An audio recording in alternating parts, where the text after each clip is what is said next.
C'était il y a bientôt un an jour pour jour.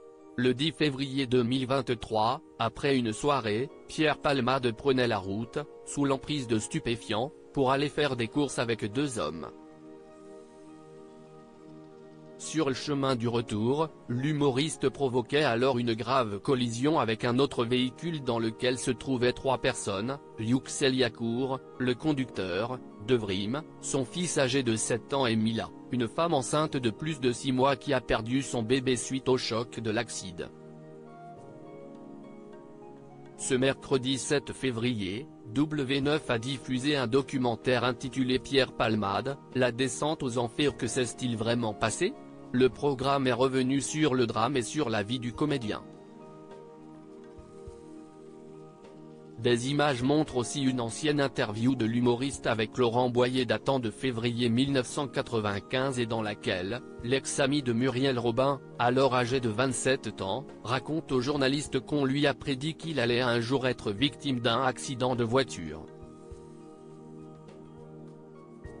Dans l'émission Fréquence Star, à cette époque, alors que Pierre Palmade se balade avec Laurent Boyer au cimetière du Père-Lachaise, il lui confie dans un premier temps avoir peur des accidents de la route, la voiture m'angoisse un peu. Le comédien lui fait ensuite une autre confidence troublante, une idiote qui m'a prédit que j'allais mourir dans un accident de voiture, ça m'a traumatisé. Supérieur à Pierre Palmade, Muriel Robin, Michel Larocque, Véronique Sanson. Les femmes de sa vie affaire Pierre Palmade, le décès de son père, le drame de sa vie. Outre cette peur des accidents de voiture suite à cette prédiction, Pierre Palmade a toujours eu un traumatisme à ce sujet puisque son père est décédé d'un accident de la route, alors qu'il était âgé de 8 ans, une nuit, il a dû partir pour un accouchement, son père était obstétricien, note de la rédaction, et a eu un accident de voiture. J'avais 8 ans.